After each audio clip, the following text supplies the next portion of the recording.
फिर स्वागत है। युवा तक कार्यक्रम में जो हमारे मुद्दे जो वर्तमान में चल रहे हैं, आगे आने वाले समय में क्या क्या भर्तियों की परिस्थितियां होंगी और युवा बेरोजगारों की मांग सरकार तक क्या है, इन सब मुद्दों को लेकर मैं चर्चा करूंगा। गुजरात कूच कब कर रहे हैं, कौन कौन से जिलों में युवा संवाद कार्यक्रम है और गुजरात कूच करने का उद्देश्य क्या है। सरकार से लगातार हमारी लड़ाई जारी है और युवा बेरोजगारों की वाजिब मांगों को लेकर तमाम जो वर्तमान के मुद्दे हैं, चाहे वो बजट की घोषणाएं हैं, चाहे लंबित भर्तियां हो, चाहे नई भर्तियां हो, तमाम मुद्दों को लेकर युवा तक कार्यक्रम में मैं चर्चा करूंगा आप लोगों से। और इस चर्चा के माध्यम से सरकार से, जो सरकार के प्रतिनिधि, जो भी मुझे पता है कि हर लाइव को सरकार के ऐसे व्यक्ति को जो उनको जिम्मेदारी दे रखी है कि ट्विटर पर, यूट्यूब पर, फेसबुक पर जितनी मेरी सोशल मीडिया पर पोस्ट आती है उसको वॉच किया जाता है और नोट बनाकर सरकार तक पहुंचाया जाता है कि उनकी गतिविधियां हैं, उनकी मांग यह है और ये क्या करने वाले, हर चीज उन तक, सरकार तक पहुंचती है। अच्छी बात है कि युवा बेरोजगार की मांग युवा तक कार्यक्रम के माध्यम से सरकार तक पहुंचे। अब कई मुद्दे, विशेष महत्वपूर्ण मुद्दे हैं कि शिक्षक रीड्स के बाद आयोजित होने वाली शिक्षक भर्ती का विस्तृत सिलेबस कब जारी होगा, यह भी महत्वपूर्ण मुद्दा है। पीटीआई भर्ती में जो फर्जीवाड़ा की जो फर्जी डिग्री आ रही है, यह भी महत्वपूर्ण इश्यू है। कंप्यूटर अनुदेशक भर्ती का परिणाम कब जारी होगा, रीट के आंसर की कब जारी होगी, राजस्थान पुलिस भर्ती का परिणाम कब जारी होगा, रेडियोग्राफर, लैब टेक्नीशियन, तमाम जो मुद्दे हैं उस पर लेकर इस लाइव में मैं चर्चा करूंगा। बहुत मुद्दे हैं जो आप लोगों से जुड़े हुए हैं, इस युवा तक कार्यक्रम के माध्यम से मैं चर्चा करूंगा। लेकिन सवाल यह है साथियों, जो तमाम युवा हैं जो इस कार्यक्रम को देखते हैं, जो तमाम यूट्यूबर इस कार्यक्रम में डालते हैं और तमाम युवा तक और उनके परिवार, जो उनके परिजन जो देखते हैं, उन तक ये कार्यक्रम जाता है। काफी लोग इस युवा तक कार्यक्रम को पसंद भी करते हैं, इंतजार भी करते हैं कब युवा तक कार्यक्रम आएगा, क्योंकि इस कार्यक्रम में बहुत सी भर्तियों की जानकारी छुपी होती है और इस युवा तक कार्यक्रम के तहत हमारी आवाज भी बुलंद होती है, सरकार तक आवाज भी जाती है और आगे की रणनीति का भी पता चलता है। साथियों, लगातार प्रयास और संघर्ष हर भर्ती के बेरोजगारों के लिए जारी है। बीकानेर में भी जाके आया हूं 1 अगस्त को 3 प्रमुख मांगों को लेकर। इसके अलावा आज डीओपी सेक्रेटरी हेमंत गेरा जी से मैं मुलाकात करके आया हूं कई विभिन्न मांगों को लेकर और कल फिर अधिकारियों से मुलाकात करने वाले हैं। और आपने देखा होगा कि अभी 3 अगस्त को चेयरमैन हरिप्रसाद जी से भी मैंने मुलाकात की थी, चेयरमैन अधीनस्थ बोर्ड के। तमाम कई मुद्दे, मैं सब तमाम मुद्दों को लेकर मैं चर्चा करूंगा। नीचे कई कमेंट आ रहे हैं नॉर्मलाइजेशन को लेकर, मेरी कुछ जो बीएड बीएससी जो अंतिम वर्ष में है वो कह रहे हैं कि हॉलीडे के जो अवकाश है उनको भी काउंट करवाकर जल्द से जल्द हमारी जो द्वितीय वर्ष में हमारी बीएड बीएससी जल्द पूरी हो, जिससे हम लोग भी प्रतियोगी भर्ती परीक्षाओं में बैठ पाए। तमाम मुद्दों को लेकर मैं इस लाइव में चर्चा करने के लिए आप लोगों के बीच में आया हूँ साथियों। और जो भी है एक एक मुद्दों को लेकर आप लोगों के बीच में आया हूं। और साथियों, एक चीज और मैं बताना चाह रहा था कि हम सच के लिए लड़ रहे हैं, सच के लिए नहीं झुक रहे हैं, क्योंकि जो सच्चा इंसान होगा वो कभी नहीं झुकेगा, सच के लिए हमेशा लड़ता रहेगा। क्योंकि सच यही है कि युवा बेरोजगारों को न्याय चाहिए, उनकी मांगे पूरी होनी चाहिए जो वाजिब मांगे हैं, चाहे वो पंचायत राज एलडीसी हो, चाहे वो पंचायत राज जेएन हो, शिक्षक भर्ती 2012 हो।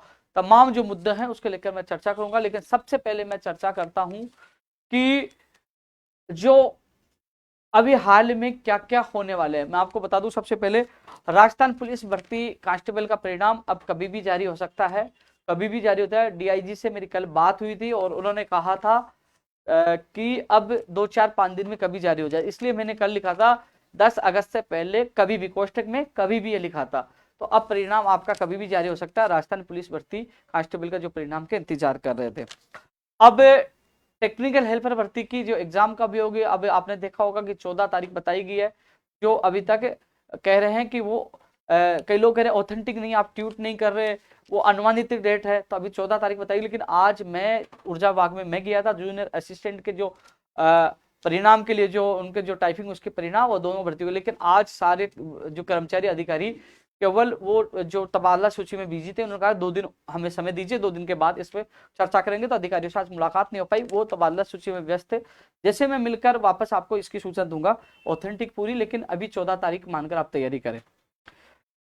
साथियों, शिक्षक भर्ती का जो विस्तृत सिलेबस है और 3-4 बिंदु लगातार कमेंट और ट्वीट आ रहे हैं, और मैं आप लोगों को तमाम चीजों पर चर्चा तो करूंगा। लेकिन ये शिक्षक भर्ती विस्तृत सिलेबस के बारे में मैं कहने से पहले इस पे मुझे बहुत कुछ कहना है कि कब जारी होगा, अभी तक क्या हुआ, और जो हम बीकानेर जाके आए उसका परिणाम क्या है। ये सब आप लोगों को मैं तथ्यात्मक बताऊंगा किस कारण से कल सिलेबस जारी नहीं हुआ और अब सिलेबस कब जारी होगा, इस चीज का मैं जवाब दूंगा, हर व्यक्ति का जवाब दूंगा। लेकिन उससे पहले और चीजों पर चर्चा करूंगा, क्योंकि आपको इंतजार थोड़ा सा जब सरकार करवा रही है, मुझे भी इसलिए कराना चाहिए क्योंकि आप लोगों का आवाज लगा कि चलो बीकानेर में, जयपुर से बीकानेर पहुंच गए और वहां 5-7 लोग आप लोग पहुंचे, जबकि बीकानेर में बहुत सारे लोग होंगे वहां कोचिंग कर रहे हैं। आप लोगों को आना चाहिए था ना। वहां जो जो एक और सूची की मांग कर रहे हैं 2021 भर्ती में, वो लोग थे। विशेष शिक्षक के भी बहुत कम लोग पूछे, सबसे ज्यादा लोग थे 2021 में 256, और उन सीटों को वो सूची जारी करने के वो सबसे ज्यादा थे। लेकिन जो विस्तृत सिलेबस की जो मांग ट्विटर पे, सोशल मीडिया पे कर रहे हो ना, आपको आना चाहिए था। जब मैं खुद यहाँ से जयपुर से निकलकर बीकानेर जा सकता हूँ, आपको आना चाहिए था। लेकिन आपके लिए अच्छी खबर है, बुरी नहीं है। लेकिन मैं इस पे आप चर्चा करूंगा क्योंकि काफी बातों के लिए चर्चा मुझे काफी चीजों को लेकर मुझे चर्चा करनी है। साथियों, सबसे बड़ा जो इश्यू है, एक कंप्यूटर अनुदेशक भर्ती का परिणाम कब आएगा। चेयरमैन मोदी जी से मुलाकात की थी और उन्होंने कहा 15 के बाद ही आएगा। आपने मीडिया में भी देखा होगा 15 के बाद ही आएगा। लेकिन संतोषपूर्वक हमें जवाब नहीं मिला कि 15 के बाद कब आएगा। 15 अगस्त के बाद आएगा। 15 अगस्त के बाद तो 15 सितंबर भी आती है, 15 अक्टूबर भी आती है, 15 नवंबर भी, दिसंबर, ये तो बताइए, तय तो करिए। 15 अगस्त के बाद 17 को आएगा, 18 को आएगा, 20 को आएगा, आप तारीख तो बता दीजिए कब जारी होगा। कोई स्थिति स्पष्ट नहीं की। मीडिया में भी आपने देखा होगा, यही है कि 15 अगस्त के बाद आएगा। तो ऐसे में युवा बेरोजगारों में आक्रोश है। इसलिए हमने 8 तारीख को हम सब लोग अधीनस्थ बोर्ड सुबह 11 बजे पहुंचेंगे, अपनी मांग मजबूती से उठाएंगे कि हमें तारीख बताओ, परिणाम कब जारी करोगे। और हमारी मांग है जल्द से जल्द इसी महीने में परिणाम जारी किया जाए। आप 15 की बात करें तो बता दी 17 को, 18 को कब जारी को, लेकिन जारी की हमें तिथि बताओ। आपने कहा 15 के बाद आएगा, 15 के बाद कब आएगा ये तो बताइए। 15 के बाद आपने नहीं बताया कि कौन सा महीना कब आएगा। और हम मांग कर रहे हैं कि इसी महीने में जल्द से जल्द परिणाम जारी किया जाए। इसलिए जो तमाम कंप्यूटर अनुदेशक भर्ती के परिणाम की जो मांग कर रहे हैं, उनसे मेरा निवेदन है कि वो 8 तारीख को सुबह 11 बजे अधीनस्थ बोर्ड पहुंचे। इसके अलावा यदि परिणाम में मान लीजिए सीटें खाली रह जाती हैं, तो जो 40% की बाध्यता में शिथिलता की जो मांग कर रहे हैं, उनको विश्वास दिलाना चाहूंगा। यदि सीट खाली रहती है तो आप लोगों के लिए हम प्रयास करेंगे, आप लोगों को शिथिलता मिले, मैं पूरा आप लोगों का साथ दूंगा। लेकिन सफलता तब मिलेगी जब आप एक्टिव होकर सहयोग करोगे। तो पहले परिणाम जारी हो, हम पहले मांग नहीं कर सकते कि साहब शिथिलता दीजिए। कैसे आपको क्या पता कि सीटें खाली रहेंगी कि नहीं रहेंगी। रिजल्ट आने के बाद ही स्थिति स्पष्ट होगी, उसके बाद ही अपनी मांग करना उचित होगा। इसलिए अभी 40% की बाध्यता में शिथिलता की मांग हम नहीं करें। हमारी पहली प्राथमिकता परिणाम जारी करें। यदि सीटें खाली रहती उस समय ये मांग करेंगे। तो सभी साथी सुनिए कि 8 तारीख को 11 बजे आप लोगों को पहुंचना है। साथियों, रेडियो पर लैब टेक्नीशियन जो भर्ती का जो मामला चल रहा है कि विज्ञप्ति कब जारी होगी, लोग इंतजार कर रहे हैं। कई बार अधिकारियों से मिले, सबको मिले, लेकिन कल 11:15 बजे मुख्यमंत्री जी के अधिकारियों से हमें समय मिला है। इनके प्रतिनिधिमंडल को मैंने बता दिया हम कल जा रहे हैं। एक बार फिर हमें बुलाया गया, समय मिला है। अब आशा करो कि जल्द से जल्द आपको कुछ खबरी मिले। और 21 अगस्त को हम गुजरात कूच कर रहे हैं। तो मैंने आप लोगों को पहले भी कहा था, लाइव में एक बार फिर कह रहा हूँ कि शायद रेडियोग्राफर लैब टेक्नीशियन को 21 अगस्त को हमारे साथ गुजरात कूच करने की आवश्यकता नहीं पड़ेगी। उससे पहले ही आप लोगों को खुशखबरी मिल जाएगी। रेडियोग्राफर लैब टेक्नीशियन भर्ती का अभ्यर्थियों को पहले ही खुशखबरी मिल जाएगी। कल हमें बुलाया गया है, तो कहीं ना कहीं जल्द ही आपको रात भर खबर मिलेगी। इसके लिए हम लगातार प्रयास करें। मुझे पता है हर संघर्ष में आप साथ थे, जेल गए वहां साथ थे, लाठियां खाई वहां साथ थे। तो इसका परिणाम अब मिलेगा, क्योंकि मुझे पता है इंतजार करते करते आप लोग थक चुके हैं। लेकिन हम भी संघर्ष करते करते नहीं थके, संघर्ष कर रहे हैं। और जब तक आपकी विज्ञप्ति जारी नहीं हो जाए और आपकी भर्ती प्रक्रिया शुरू नहीं हो जाए और पूरी नहीं हो जाए, जब तक मैं आपके साथ हूँ। कल एक बार 11:15 बजे हम अधिकारी से मुलाकात कर रहे हैं। जल्दी आपको रात भर खबर मिले, जो भी सूचना होगी आपको ट्वीट करके या फेसबुक पर डालकर बता दिया जाएगा। साथियों, पीटीआई भर्ती के भी काफी अभ्यर्थी हैं। जो पहले 2018 में 22,000 आवेदन आए, 22 में भी 4,000 लोग लगे, कुछ लोग अपेयरिंग में थे। अब कहा जा रहा है कि जो 4 साल के जो यहाँ राजस्थान में कोर्स है, करीब 3,000 लोग ही राजस्थान से पास होते हैं। तो लगभग 20-22 हजार लोग अभी तक जो आंकड़े के अनुसार होते हैं, लेकिन अब हो गए 54 से 55 हजार। यानी कि अचानक इतने डिग्रियां कहाँ से आई, ये जांच का विषय है।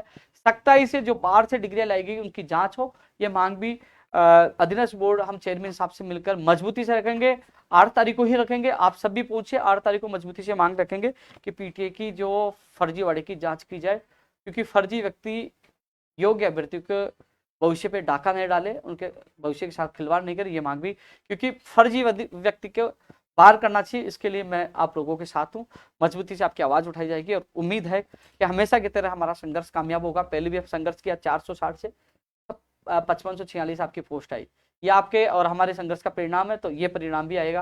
कंप्यूटर अनुदेशक भर्ती के इंतजार कर जो अभ्यर्थी उनको भी परिणाम मिला, संविदा से स्थायी भर्ती। तो संघर्ष लगातार करते रहिए, परिणाम एक दिन जरूर मिलता है। सच्चे दिल से और ईमानदारी से किया गया संघर्ष हमेशा कामयाब होता है। मैं चर्चा करूंगा, मैं सब पे चर्चा कर रहा हूँ, चर्चा सब पे कर रहा हूँ। मैं कनिष्ठ अनुदेशक भर्ती विकास मीणा जो है इसमें एक्टिव है, कृष्ण कुमार है, वो तमाम साथियों से कनिष्ठ अनुदेशक भर्ती को लेकर आप संपर्क कर लेना। और हमने रणनीति बनाई है, ये कनिष्ठ अनुदेशक भर्ती को जानबूझकर ठंडे बस्ते में डाल रखा है।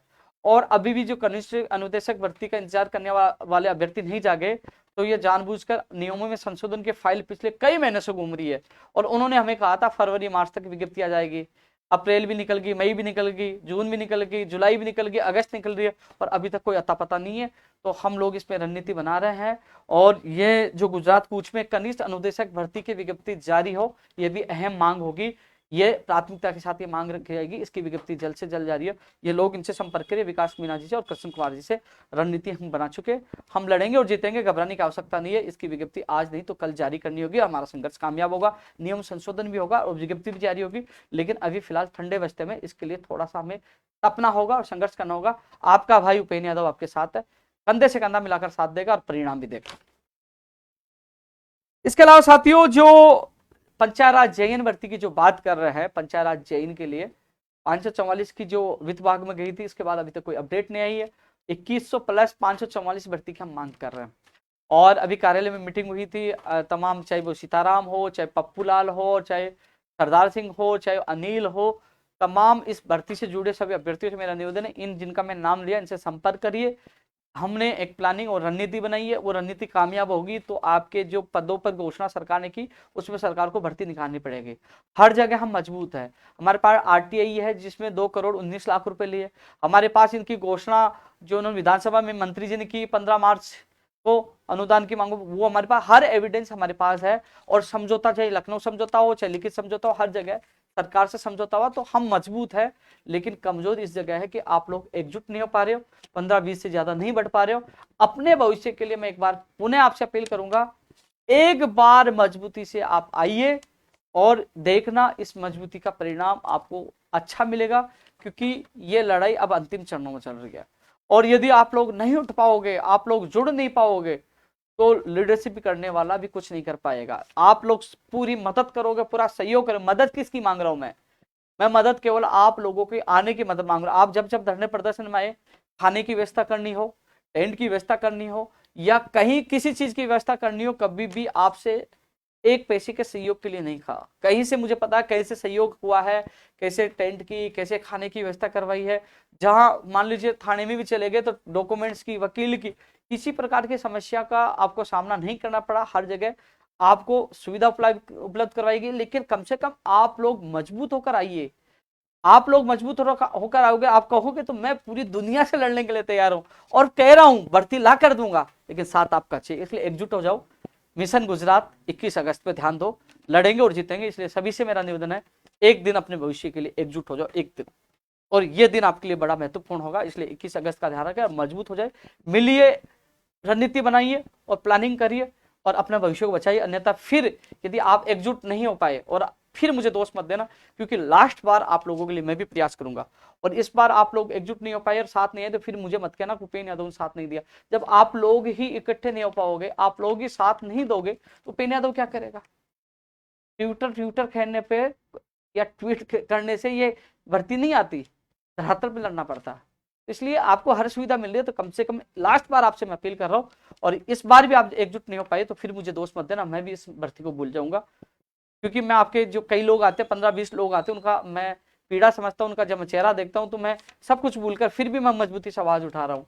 लेकिन मैदान में लड़ने के लिए हमें मजबूती से साथ चाहिए। तो आप सबसे मेरा निवेदन है कि आप लोग 21 अगस्त के मिशन की तरफ ध्यान दें। और जो कार्यक्रम जारी किया है, हर जिलों में सब लोगों से मुलाकात करूंगा, आपके साथी कहें वो भी मिले। तो इसलिए आप लोग एक बार इस अपील को गौर से सुने, जाने, चिंतन करें कि एक दिन आपका भविष्य बना सकता है। तो इसलिए एकजुट हो जाओ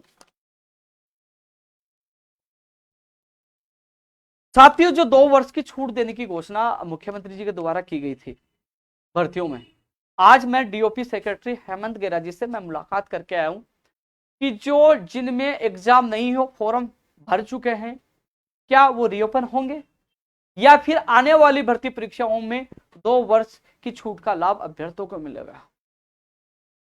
क्या जो भर्ती प्रक्रिया जो जिनके एग्जाम होनी, क्या उनके एग्जाम हो पाएगी या नहीं हो पाएगी, परीक्षा फॉर्म दोबारा भरे जाएंगे, सारी चीजों का जो सवाल आपके मन में चल रहा है कि मेरी पीटीआई भर्ती होगी कि नहीं होगी 25 सितंबर को, फर्स्ट ग्रेड होगी कि नहीं होगी, सेकंड ग्रेड होगी कि नहीं होगी, और सबके दिमाग में ये सवाल वास्तव वाजिब भी है। मैं डीओपी सेक्रेटरी साहब से मुलाकात की, उन्होंने कहा इस पे सरकार को निर्णय लेना है, जल्दी ही इस महीने में हम निर्णय ले लेंगे। अभी तक निर्णय नहीं हुआ है कि करना क्या है, यानी कि अभी तक मुख्यमंत्री जी ने घोषणा की है, लेकिन रूल्स अमेंडमेंट भी होंगे, कैबिनेट में भी जाएगा ये रूल्स जो छूट वाला, और उसकी अधिसूचना भी जारी होगी, जिसमें थोड़ा सा समय लगेगा। उन्होंने कहा जिसमें थोड़ा सा समय लगेगा, लेकिन ये 2 साल की छूट वाला कहां से, यानी कि जो जिनके एग्जाम नहीं हुई, विज्ञप्ति जारी के आवेदन होंगे, उनको भी छूट दी जाएगी, या फिर आने वाली भर्ती परीक्षा में दी जाएगी, इस पे निर्णय होना बाकी है। अभी संशय बना हुआ, मैंने ये कहा कि जल्द से जल्द इस पे निर्णय किया जाए। अभ्यर्थी बहुत ज्यादा परेशान है, कई महीनों से तैयारी कर रहे हैं। अब उन्होंने कहा कि जल्दी इस पे फैसला हो जाएगा, लेकिन यह स्थिति स्पष्ट उन्होंने नहीं की। लेकिन इस रूल्स अमेंडमेंट में थोड़ा समय लग सकता है, 15-20 दिन, महीना 1.5 महीना भी लग सकता है, और इसकी अधिसूचना जारी होने में जो लगभग आसपास की परीक्षाएं हैं अगस्त सितंबर में, वो एग्जाम हो सकती है, संभावना है वो एग्जाम हो सकती है, क्योंकि रूल्स में समय लगेगा।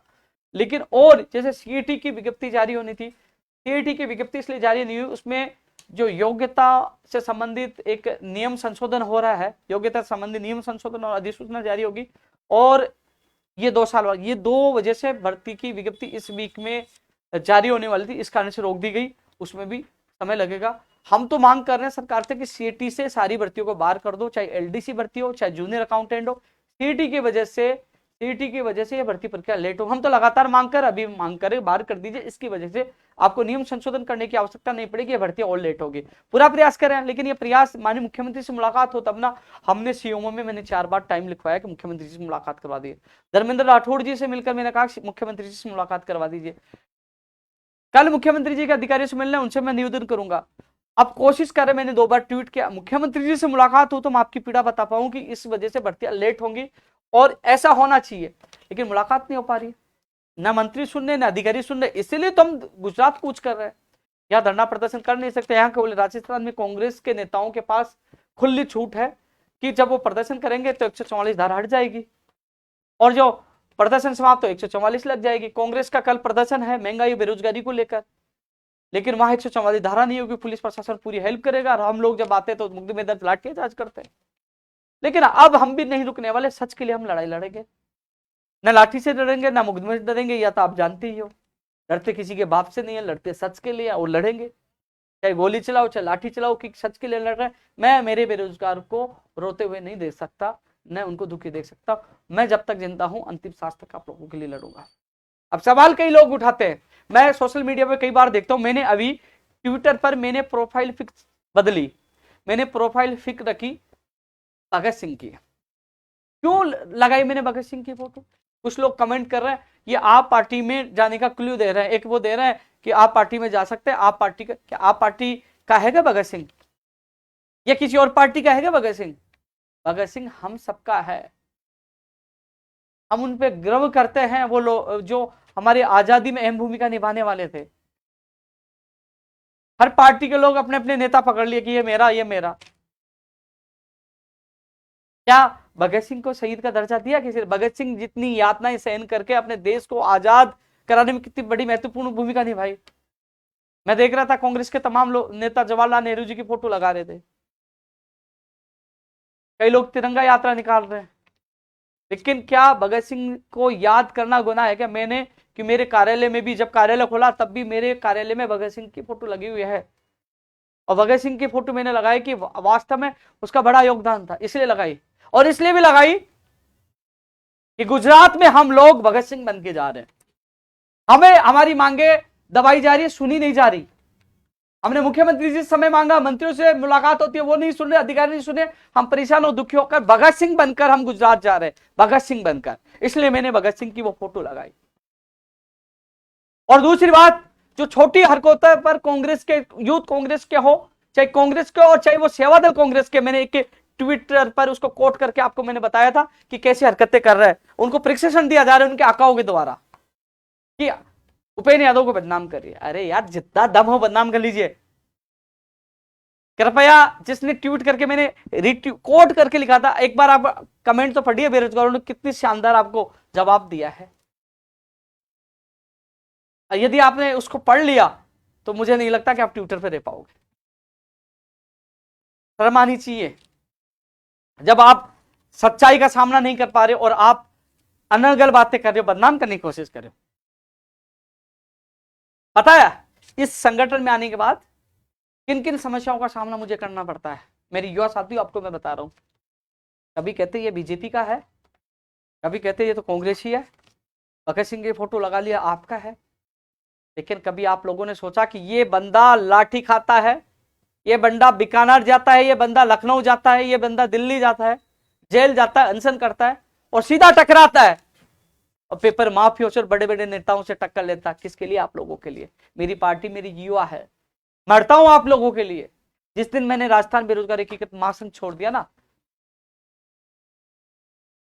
उस दिन आपको एहसास होगा कि कोई इंसान जो आपके लिए कहां से बजट का मैनेज करके, मैं आज वो मैनेज कहां से करता हूं मैं बता सकता हूं, लेकिन अधिकतर मेरे साथ वो कर्मचारी जुड़े हैं, ये सरकार उनके पीछे लग जाएगी आप आर्थिक सहयोग क्यों कर रहे, क्योंकि मेरे मित्र है, मेरी टीम है, मैं जानता हूं कैसे मैं मैनेज करके सारा कुछ कर रहा हूं। क्योंकि युवा बेरोजगार कितना परेशान और दुखी है, मैं उनसे एक पैसा किसी नहीं लेता, लेकिन मैनेज करने की कला है, क्योंकि 11 साल से लगातार संघर्ष कर रहा हूं, तो मुझे पता है संगठन में कैसे चला रहा हूं। लाठियां खाता हूं, जेल जाता हूं, सड़कों पर। आप जो मेरे आंदोलन में आते हैं युवाओं को पता है, सब पहले उनको खाना खिलाता हूं, बाद में कुछ खाना खाता हूं, पहले उनको सुलाता हूं, फिर मैं सोता हूं। सड़क के बीच में गर्मी में बैठा रहता हूं, सर्दी में उनके बीच में बैठा रहता हूं, नीचे जमीन पे सोता हूं। लाठियां खाने की बात आती है, सबसे पहले लाठी खाता हूं, जेल जाने की बात आती है, सबसे पहले जेल जाता हूं। क्या राजस्थान में कोई ऐसा नेता है जो आपके लिए सड़क पे बैठे? कोई आपके लिए भूखा रहे? कोई आपके लिए लखनऊ दिल्ली जाए?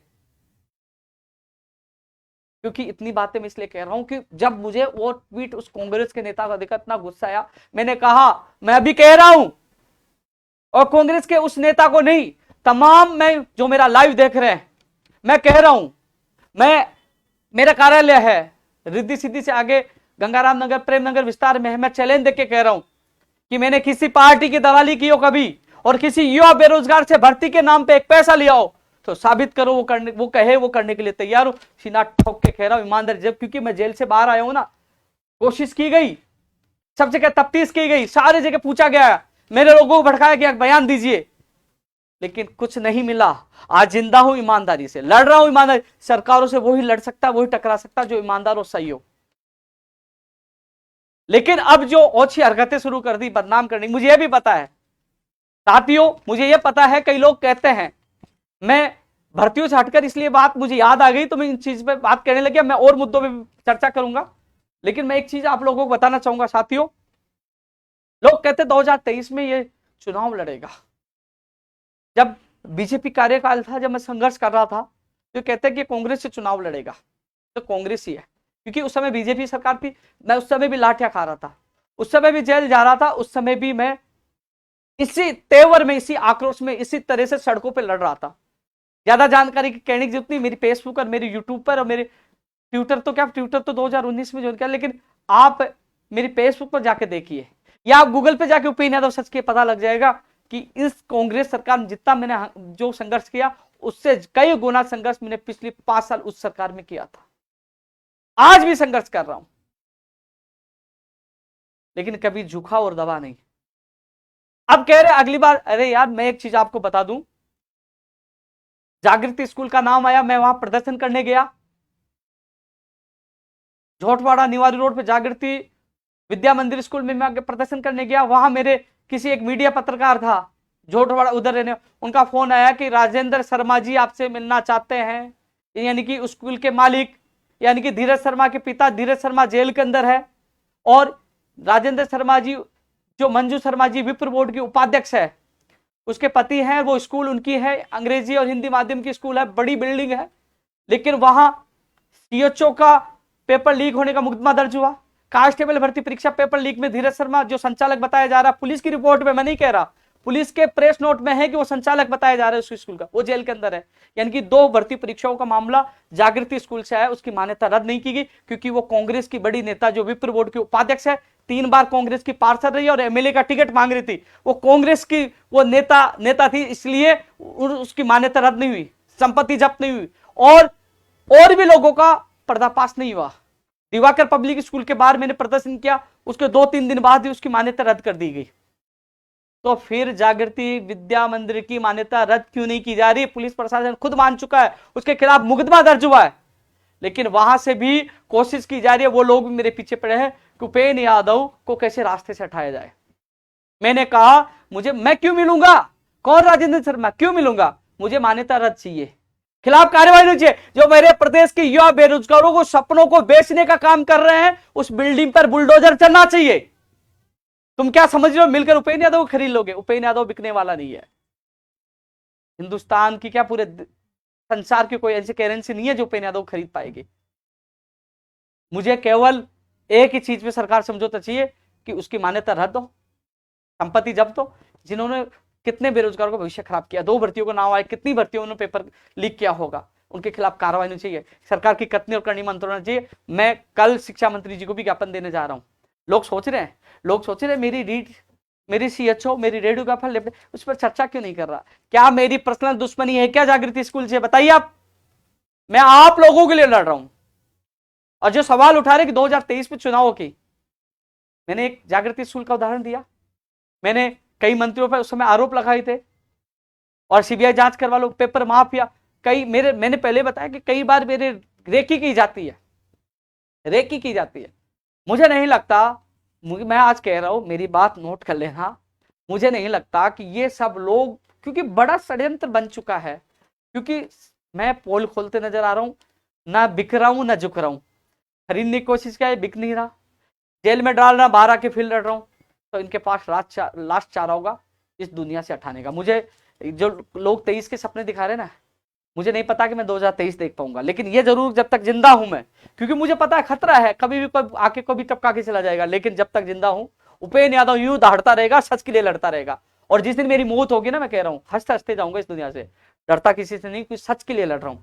षड्यंत्र मुझे पता होंगे, षड्यंत्र कि यार गुजरात जा रहा, गुजरात से पहले मुझे उठा के जेल में डाल दिया जाए क्योंकि आज तक, मैं फिर कह रहा हूं, आज तक एक भी कोई भी मेरे ऊपर लांछन होता या कोई भी चीज होती, आज तक मैं जेल से बाहर नहीं आता, आज तक मुझे किसी भी मामले में फंसा देते। लेकिन आज के बाद यार पता नहीं कितने षड्यंत्र बन जाते, कोई नया षड्यंत्र करके मुझे फंसा दे तो वो तो भगवान जाने। लेकिन आज तक मैं सीना ठोक के कह रहा हूं, दम हो तो डाल दीजिए जेल में, क्योंकि सच के लिए लड़ रहा हूं।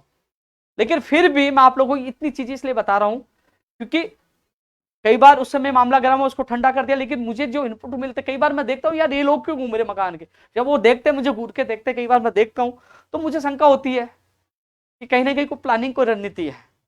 रणनीति, मान लीजिए मेरी गाड़ी खड़ी है, उसमें कुछ हथियार डाल गए, कुछ नशीली चीजें डाल गई, या किसी चीज को कुछ भी करके कैसे फंसाने की कोशिश कर सकते हैं। लेकिन मैं जेल भी जाने के लिए तैयार हूँ, मरने के लिए तैयार हूँ, क्योंकि जान हथेली पे लेके चलता हूँ। मैं मेरी युवा बेरोजगारों के लिए लड़ रहा हूँ। जब सरकारों से सीधे टकरा रहा हूँ तो सच के लिए लड़ रहा हूँ और लड़ता रहूंगा। मेरी किसी कांग्रेस सरकार से, माननीय मुख्यमंत्री से, किसी से दुश्मनी नहीं है।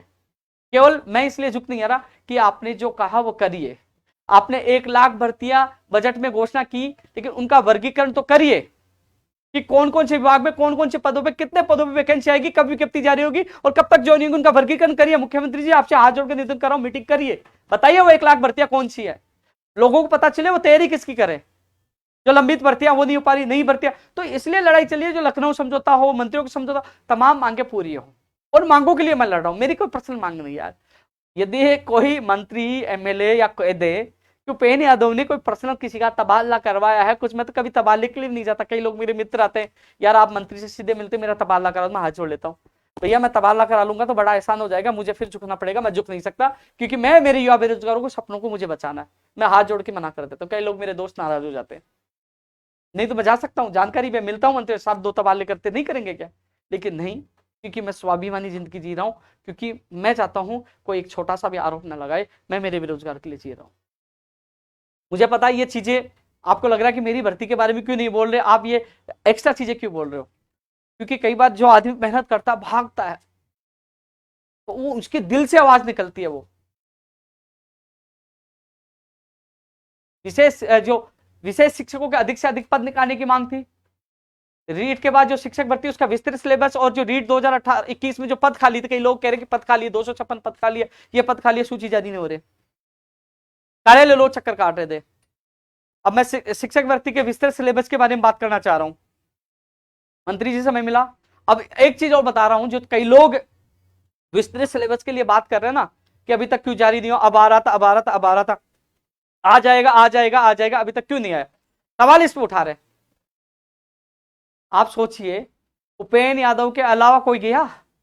किसी ने भाग दौड़ की, किसी ने फोटो खिंचवा के डाल दी, ट्वीट कर दिया, उसको आपने मान लिया? पता है पहले हम लड़ाई लड़े कि कठिनाई स्तर कम हो, क्योंकि लेवल फर्स्ट में इतना कोई दिक्कत नहीं, लेवल फर्स्ट में 12वीं तक का है, वो तो 12वीं करके आप बीए करके आप बीएसटी से डीएलएड कर रहे हो तो आप साइन कर सकते, लेकिन वो ग्रेजुएशन लेवल का था, फर्स्ट के सेकंड के लेवल का उनका कठिनाई स्तर था, तो उनका कठिनाई स्तर कम करवाया कि नहीं करवाया? आपका सबसे ज्यादा जीके जुड़वाया कि नहीं जुड़वाया आपके सिलेबस में? और अब आपका विस्तृत सिलेबस के लिए पता है, मुझे मंत्री जी एक बार, 2 बार, 3 बार, 4 बार मिले। जब मंत्री जी से मिलने के बाद एसीएस शिक्षा विभाग से मुलाकात की, नहीं, मेरे पास लेटर नहीं आया। मैं उन्हीं एसीएस के सामने मैंने कहा ठीक है, कल आपके पास लेटर आएगा। फिर दोबारा गया और मैंने कहा मंत्री जी को कि मंत्री जी आप लिखिए इस पे, क्योंकि वो एसीएस साहब ये कह रहे हैं पीके गोयल जी कि मेरे पास लिखित में कागज आएगा तब मैं मीटिंग बुलाऊंगा बोर्ड की और बीकानेर निदेशालय की शिक्षा मंत्री की अध्यक्षता में। आपने देखो कि मैंने नोट करवाया, लिखवाया, आपने देखा हो तो। जो हवा में बात करते हैं ना कि क्या हुआ सिलेबस का, एक एक चीज के लिए 10-10 बार भागा हूं आप लोगों के लिए, लिखवाया और जाके एसीएस साहब को मैंने दिया कि ये लो साहब। फिर उन्होंने फिर 7 तारीख की मीटिंग रखवाई। फिर वो जो चुनाव की वजह से वो उदयपुर चले गए, सब लोग उदयपुर से वापस आए, एसीएस साहब 20 तारीख तक बाहर चले गए, और उसके बाद 24 तारीख को मीटिंग हुई, और उसके बाद 28 तारीख को जो उसके मिनट्स आए, फिर मामला ठंडे अवस्था में। फिर शिक्षा मंत्री जी से मिला, फिर शिक्षा मंत्री जी ने फोन किया। अब शिक्षा मंत्री जी थोड़े सीधे हैं, उन्होंने फोन मेरे सामने भी किया, बात भी रखी कि यार मैंने निदेशक महोदय जी को बोल दिया। मुझे फिर कार्यालय आया तो मुझे विशेष शिक्षा वाले मिले, उधर वो सूची जारी करवाने वाले। मैंने कहा यार निदेशक जी सुन नहीं रहे, अब तो बीकानेर जाना पड़ेगा। ऐलान किया। फिर जयपुर से मैं निकला 1 दिन पहले और बीकानेर पहुंचा, और वहां भी बीकानेर पूछा तो वहां भी मंत्री जी ने हेल्प की। उन्होंने निदेशक जी को बोल दिया कि इनकी मीटिंग में निस्तारण करिए, ये लोग यहां बैठ जाएंगे धरने पे। हम गए वहां, धरना किया, प्रदर्शन किया, वहां बैठे। जब निदेशक जी से मुलाकात हुई, निदेशक जी ने कहा कि हमारे पास मैसेज था आप लोग आओगे, मैंने 1 दिन पहले ही बीकानेर से टीम जयपुर भेज दी है। मैंने कहा बहुत अच्छी बात है। फिर हमारे सामने डिप्टी जो डायरेक्टर थे उनको कहा कि आप उनको फोन करिए जो बीकानेर से जयपुर गए, उनको कहिए कि जब तक सिलेबस का काम नहीं हो वो बीकानेर नहीं आए। हमारे सामने जो हम कम से कम 5-6 लोग हमारे डेलीगेशन, पुलिस वाले वहां मौजूद थे। मैंने कहा यार तो निदेशक जी फोरम में है, बोल रहे हैं कि, मैंने कहा अच्छी बात है, वो नहीं आए तो हमारा सिलेबस जारी होना चाहिए, विस्तृत सिलेबस हमारे सामने, क्योंकि उनको पता ही है यहां से नहीं जाएंगे, बोला उन्होंने। और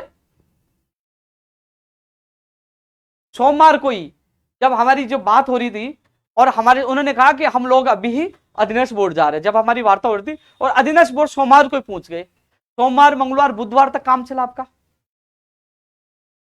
आपके विस्तृत सिलेबस को लेकर काम चला। और अब कल शाम को अधिकतर सारा काम हो गया था। जब मैं सुबह 3 तारीख को जब चेयरमैन साहब से मिला, क्योंकि वहां ऑडिटोरियम में जो कृषि युवा संवाद कार्यक्रम था, मैं वहां गया था, मैंने कहा चेयरमैन साहब से मुलाकात कर लेता हूँ। चेयरमैन साहब ने कहा कि 99% आज सिलेबस हमारी तरफ से सिलेबस जारी हो जाएगा। मैंने आप लोगों को कहा कि चेयरमैन साहब से मिलाऊं और लगभग सिलेबस जारी हो जाएगा। अब समस्या यह आई कि वहां 3 दिन से टीम तो आ रही थी, उनको जो बोर्ड की तरफ से टीम भी थी, कुछ विषय के विशेषज्ञ भी आ रहे थे। लेवल प्रथम का हो चुका था, लगभग पूरा तैयार हो गया। लेवल प्रथम सेकंड में विषय अनुसार तैयार हो रहा था। बोर्ड की तरफ से जितनी हेल्प थी वो कर दी, लेकिन समस्या आई कि जो सिंधी का और पंजाबी का, मुझे ये भी पता है सिंधी और पंजाबी का, और जो सिंधी और पंजाबी जो और भी विषय हैं उनका उन्होंने और जिलों से जो इस भाषा के अच्छे ज्ञाता है उनसे ये विस्तृत सिलेबस तैयार करवाया था। उन्होंने कहा कि पहले यह था कि यहाँ के विशेषज्ञ तैयार कर देंगे, लेकिन वो नहीं आ पाए। अब नहीं आ पाए तो उन्होंने अन्य जिलों में वो विस्तृत सिलेबस के लिए तैयार करवाए, उनको भेजा गया। उन्होंने कहा वो टीम वापस लौट चुकी है। और मैं आपको अच्छी बात बता दूं कि अन्य जिलों में जैसे गंगानगर से आपने पंजाबी का करवाया, ठीक है, सिंधी का करवाया, तो वो विस्तृत सिलेबस जो उनको तैयार करने के लिए दिया गया था वो भी बीकानेर, आज रिपोर्ट वो भी चली गई है। अब आप कह रहे हैं कि यार कल जारी क्यों नहीं हुआ? भैया ये क्या आ गया, ये पीछे ये कहां से चालू हो गया इससे? बोले सिलेबस जारी क्यों नहीं हुआ, आज जारी होने वाला था। अरे भाई अचानक दिक्कत, आप सवाल उठाओगे नहीं ये सब सिलेबस खराब आ गया, ये गड़बड़ी हो गई। यार वो देखते हैं, अब उसको कल पुटअप करेंगे, उसको एक बार जांचेंगे, देखेंगे। जारी करने से पहले जिम्मेदारी उनकी बनती है, वो इसको उसके बाद जारी करें। अब कह रहे हैं कि कब जारी होगा? भैया इससे ज्यादा मैं कुछ नहीं कर सकता भाई। जयपुर से बीकानेर भी गया हूँ, वहां लड़ा हूं, बैठा हूं, मंत्री के कितने चक्कर काटा हूं, आपका घटना स्तर कम करवाया, जीके जोड़ा, एसीएस के चक्कर काटा है, कल चेयरमैन से मिला हूं। और अब मेरी लगातार निदेशक मोदी जी कह रहे थे कि भाई जी आप इतना फोन क्यों करते हो, क्यों परेशान करते हो? नाराज चल गए, वो नाराज हो गए मेरे से कि हम जारी कर रहे, इतना प्रेशर मत बनाओ। लेकिन फिर भी निदेशक जी ने हमारे सामने ही बोला कि आप जयपुर से बीकानेर तभी आना जब काम होने, उनका काम हो गया तब गए, क्योंकि वो सिंधी और जो पंजाबी वाला मामला था वो अन्य जिले से कराया, यहाँ विशेषज्ञ नहीं मिल पाया, वहां से उन्होंने करवाया और वो उनके बीकानेर पहुंच चुके हैं। वो भी जो और विषय जो रह गए थे उनका पहुंच चुके हैं। अब एक बार उसको जांचेंगे क्योंकि कोई भी गड़बड़ी ना हो, और फिर वो वहां से बीकानेर निदेशालय से आपके विस्तृत सिलेबस जारी होगा। अब कब जारी होगा भैया? अब 1-2 दिन, मान लीजिए कल परसों में हो जाए, और कल परसों में नहीं है तो सोमवार मंगलवार तक। तो आपने इतने महीने इंतजार कर लिया, आप बताइए हम 1 तारीख को पूछे और 1 तारीख को हम जाके बैठ गए तो 1, 2, 3 और 4 दिन है ना, 4 दिन हुए ना, तो 4 दिन और लग जाए। मान लो मैं आशा है कि कल मान लो जांच करके पुटअप हो गए तो 1-2 दिन में जारी कर दें, नहीं करे तो सोमवार मंगलवार बुधवार तक भी चले, अगले वीक तक भी चले जाए। यार हमने देखो, आप बताइए कि हम वहां जाके प्रेशर बना रहे हैं, तो आप जो साथी गए उनको बहुत बहुत धन्यवाद। उस जो साथी गए 5-6 लोग पूछे थे सिलेबस वाले, वो सूची जारी करवाने में सबसे ज्यादा थे, और कुछ 10-15-20 लोग थे वो विषय शिक्षा वाले, इसलिए वो भीड़ हो गई, नहीं आए। फिर भी प्राथमिकता आप मांग रखी और अब परिणाम मिलने वाले वो भी आप लोगों को संघर्ष। इतनी स्टोरी आप इसलिए बता रहा हूँ कि सवाल उठाते कब आएगा कब आएगा, आपने कहा आ जाएगा, आपने कहा फिर क्यों नहीं आए। अरे भाई परिस्थितियां बदल गई, विशेषज्ञ नहीं मिला तो उन्होंने दूसरे जिले से बना दिया। 1 दिन लेट हो गया, 2 दिन लेट हो गया, आपने इतने महीने इंतजार किए, 2-4 दिन इंतजार नहीं कर सकते आप? कभी घर से निकल के चक्कर काटना मंत्री जी का, कभी निदेशालय चक्कर काटना, और वहां एसीएस शिक्षा आप जाना मिलना, फिर पता चलेगा कि कहां कितनी देर खड़ा देना पड़ता है, मिलना पड़ता है, क्या क्या इंतजार करना, कितना भागना पड़ता, तब एहसास होगा। इतनी भाग दौड़ के बाद ये काम हो पाया, तो कम से कम संयम रखिए। दुख इसलिए होता है कमेंट करते नहीं आपने झूठ बोला, अरे झूठ थोड़ी बोल रहा हूँ यार, जो मैं कहता हूँ ना वो चीजें आप पता कर लिया करो जाके। ये वीडियो रहता है ना, उसको ले साहब ये उपेन यादव ये वीडियो में ये बोल रहा है, ये रिकॉर्ड होता है, ये ऑनलाइन रहता है, आपको पता है। इसलिए आप थोड़ा सा संयम रखिए। इस वीक में पूरी संभावना नहीं हो तो अगले वीक में, क्योंकि मान लो कोई अब उन्होंने तैयार किया है, जारी कर रहे हैं, तो शायद उसमें कुछ गड़बड़ी नहीं हो, कुछ गलतियां ना हो, तो जांच करवा रहे हैं, उसमें 1-2 दिन एक्स्ट्रा भी ले लेते तो इसलिए भोखला अपने ऐसे घबराना नहीं चाहिए, क्या हुआ क्यों नहीं आया। तो थोड़ा सा आप संयम रखना, आप टीचर बनने जा रहे हैं, आपसे मैं नहीं दूंगा, संयम रखो। लेकिन एक चीज मैं आपको बता दूं, एसएसटी वालों को बहुत ज्यादा फायदा है, 60 क्वेश्चन तो आएंगे, इसलिए एसएसटी के विषय में भी कई जीके के क्वेश्चन आएंगे। और सिलेबस इस बार बड़ा लेंथी नहीं होगा, जहां तक मेरी बात हुई है। वो कह रहे हैं कि सिलेबस अच्छा है, ज्यादा बड़ा नहीं छोटा है, और अच्छा बता रही है उनका। अभी तक आएगा तो पता चलेगा, कई लोगों से मेरी बात हुई, कह रहे अच्छा होगा। सिलेबस को लेकर बहुत लंबी चर्चा हो गई, लेकिन जो भी स्थिति होगी मैं आप लोगों को बता दूंगा, क्योंकि कॉपी पेस्ट करने वाले बहुत आ जाएंगे। पता है पूरा प्रेशर हमने बनाया, धरना प्रदर्शन हमने किया, जयपुर से बीकानेर की। अब कोई वो होंगे ना खबरी, वो पता करेंगे किसी एलडीसी भाई साहब बता देना, वो कहेगा आज जा रही हो, फिर बिग ब्रेकिंग न्यूज सिलेबस आज जा रही हो, हमारा संघर्ष हुआ कामयाब। अरे बेवकूफ, तू घर छुपा बैठा था तब जब हम बीकानेर प्रदर्शन करे, वहां बैठे थे, या मंत्री जी के चक्कर काट रहे थे, बोर्ड चक्कर काट रहे थे, तब तो घर बैठे थे, आपने आके बैठा बिग ब्रेकिंग। और जो लोग है ना सबसे पहले, हाँ यार भाई सबसे पहले न्यूज दी है, जारी होगा, हमने करवा दिया। सोचा करो उसके पीछे कौन मेहनत कर रहा है। ये राजस्थान की हर भर्ती में हम लड़ रहे हैं। आज गुजरात कूच के लिए क्यों कह रहे हैं कि हमारी ये मांगे, क्योंकि प्रेशर हम बनाते हैं, मुख्यमंत्री जी से हम मिलते हैं, अधिकारियों से हम मिलते हैं, लाठी हम खाते हैं, पूरा प्रेशर हम बनाते हैं। अब 1 लाख भर्तियों का वर्गीकरण हो, जल्द से जल्द विज्ञप्तियां जारी हो, उसका प्रेशर हम बना रहे, लंबित भर्तियां पूरी हो, उनका प्रेशर हम बना रहे, हर चीज के लिए लड़ा प्रेशर बनता है, क्योंकि राजस्थान में पूरे देश में सबसे बड़ा संगठन है राजस्थान बेरोजगार एकीकृत महासंघ, जिसकी मिसाल पूरे देश में पेश की जाती है कि एक ऐसा संगठन है राज्य से निकल दूसरे राज्य में लड़ाई लड़के जीत कर आता है। लखनऊ गए, और लखनऊ आज और बता दूं आपको, हम गुजरात जा रहे हैं और गुजरात वही मांगे शामिल की जाएगी, हालांकि मैं सारी मांगे साथ लेके चलता हूं, लेकिन प्राथमिकता उनको दी जाएगी जो गुजरात में हमारे साथ होंगे, क्योंकि गुजरात गए, मान ली सरकार ने बुला लिया, मुख्यमंत्री ने बुला लिया, कई लोग कहते हमें क्यों नहीं ले गए, अरे भैया जो गुजरात में साथ है उसको प्राथमिकता दूंगा ना, बेचारा यहां से जा रहा है वहां परेशान हो रहा है, साथ दे रहा है, मांगे मैं सबकी रखता हूं, नहीं पूछा उसकी भी रखता हूं, लेकिन प्राथमिकता उनको दी जाती है जो संगठन में साथ रहता है, संघर्ष में साथ रहता है।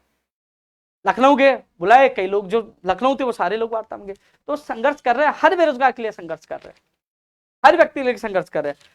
लंबा हो रहा है लाइव, क्योंकि बहुत दिनों बाद युवा तक कार्यक्रम में आया हूं, लेकिन यह निश्चित है माननीय मुख्यमंत्री जी, तमाम मंत्रियों से और सरकार से मेरा निवेदन है कि देखो, हमने कहा था लखनऊ जाएंगे, गए, एक बार नहीं 2 बार कहा, 2 बार गए, अब कह रहे गुजरात जाएंगे तो जाएंगे, ना डरेंगे ना झुकेंगे, सच के लिए जा रहे, हमारा शौक नहीं गुजरात जाने का, हमारी मजबूरी है। माननीय मुख्यमंत्री जी आप बुला लीजिए, हमारे जो बेरोजगार जो भर्तियों के प्रतिनिधि मंडल उनको बुला लीजिए, सुनिए, समस्या का हल करिए, हम कहीं नहीं जाएंगे। और हम आपका जो अच्छा काम किया, धन्यवाद दिया आपने, 2 वर्ष की छूट दी, मैंने धन्यवाद दिया, जहां अच्छा काम करोगे धन्यवाद देंगे, लेकिन हमको मजबूरी में जाना पड़ रहा है। क्यों जाना पड़ रहा है? पंचायत राज एलडीसी भर्ती 2013 के लिए आपने 2 बार घोषणा की, और अब कह रहे इसके, आज भी मैं अर्पणा मैडम से मैं मिल के आऊं कि हम लोग कैबिनेट मीटिंग में इस बार वो आ जाएगी, उसके बाद हो जाएगा, लेकिन कैबिनेट मीटिंग कब होगी? पहले कैबिनेट मीटिंग में ये आ नहीं रहा था, नियुक्ति प्रक्रिया कैलेंडर अनुमोदन होने के लिए, अब कह रहे कि अब आ जाएगा, लेकिन अब कैबिनेट मीटिंग नहीं हो रही। हाथ जोड़ के निवेदन है कि 9 साल से इंतजार कर रहा है, उनको न्याय दीजिए। एक बार नहीं, एक बार लिखित समझौता, लखनऊ समझौता, और कई बार वार्ता हुई है, कई बार वार्ता हुई है, इंतजार कर रहे हैं, वो लोग रो रहे हैं, मुझे मैसेज करते, कई लड़कियां मैसेज करते, बहुत उनका दर्द देखता हूं, मुझे बहुत दुख होता है, इसलिए मैं लड़ रहा हूं, इसलिए मैंने इज्जत का सवाल बना रखा है कुछ मांगों को लेकर, क्यों लड़ रहा हूं, आपने वादे किए थे, इसलिए मैं, आप बता दिए मुख्यमंत्री जी, मैं कभी मेरे लिए कभी कहा, कभी ये मांगने आया कि मुझे टिकट दीजिए या मेरे परिवार का तबादला कर दी, कभी अपने निजी काम कभी आया? आज तक कभी निजी काम नहीं आया, मैं इन युवा बेरोजगारों के लिए आया हूं, आपको पता है मुख्यमंत्री जी, आपके मंत्रियों को पता है, कहां राजनीति है इसमें बताओ? जब कोई व्यक्ति वहां आके कुछ मांगे आपसे, तब तो कहेगी ये राजनीति है, बल्कि आप तो ये सोचिए कि कितना ईमानदार व्यक्ति है, लड़ता लेकिन खुद के लिए कुछ नहीं मांगता। इसलिए मैं आपसे हाथ जोड़ के निवेदन है, आपकी जो मांगे, जो आपने घोषणा की वो नहीं हो रही, इसलिए गुस्सा आ रहा है, अधिकारी आपका भी अपमान कर रहे हैं उन मांगों को पूरा नहीं करके, इसलिए जल्द से जल्द कैबिनेट इस भर्ती को करवाइए। पंचायत राज जैन की घोषणा हुई, आप जूनियर अकाउंटेंट सीटी में डाल दिया, सितंबर में एग्जाम होनी थी, टीजीटी 2012 का मामला है, उसमें जवाब आप करवाइए, सुनवाई जल्द करवाइए। कई नर्सिंग भर्ती 2013 के मामले में पक्ष में जवाब नहीं दे, कई ऐसे मामले हैं जो बेरोजगार रो रहे हैं, इसलिए परेशान, आप बात करिए। रेडियो का पर लेफ्ट टेक्नीशियन की फाइल घूम रही है इधर उधर, अरे 4 अभी तक तो भर्ती की एग्जाम हो गया, परिणाम आ जाता, 5 महीने से, ये 5-6 महीने से भर्ती घूम रही है, फाइलें घूम रही है, एक चिकित्सा विभाग फेलियर साबित हो गया, अलाइनमेंट खराब है चिकित्सा विभाग का। अब कह रहे कि फार्मासिस्ट और नर्स ग्रेड 2 की MNIT, अरे कब विज्ञप्ति जारी करेगी? जारी तो करवा दीजिए, अब कह रहे अब जल्द करेंगे, जल्द कब होगा?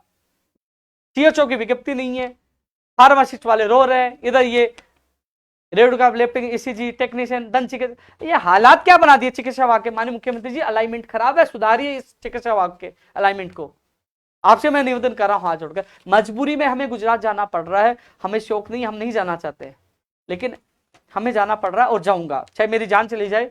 मैं कह रहा हूं मुख्यमंत्री हाथ जोड़ के निवेदन कर रहा हूं, मैं नहीं रुकूंगा, चाहे मुझे जेल में आप डलवा देना, चाहे मुझे मरवा देना, क्योंकि मजबूरी में जाना चाह रहा है, न तो आपसे मुलाकात हो पा रही है। खुद मैंने कई बार CMO में मैंने फोन पर नोट कराया कि मुझे मुख्यमंत्री जी से मिलना है, ना अधिकारी सुन रहे, ना अधिकारी हाँ कर रहे हैं, मंत्री नहीं सुने, तो आखिरकार क्या करें, हमें मजबूरी में गुजरात जाना पड़ रहा है, हम नहीं जाना चाहते, और हमने घोषणा कर दी तो हम पीछे भी नहीं हटेंगे, चाहे जान चली जाए, लड़ेंगे या फिर मरेंगे।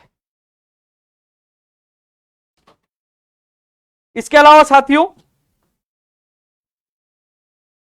प्रयोगशाला सहायक भर्ती 2018 की वो हालात है जो दिसंबर में कहा था 7 दिन में कर देंगे, कोर्ट में अटका दिया, जबरदस्ती लापरवाही से अटकी पड़ी है, जुलाई में कर देंगे, अब अगस्त निकल गया।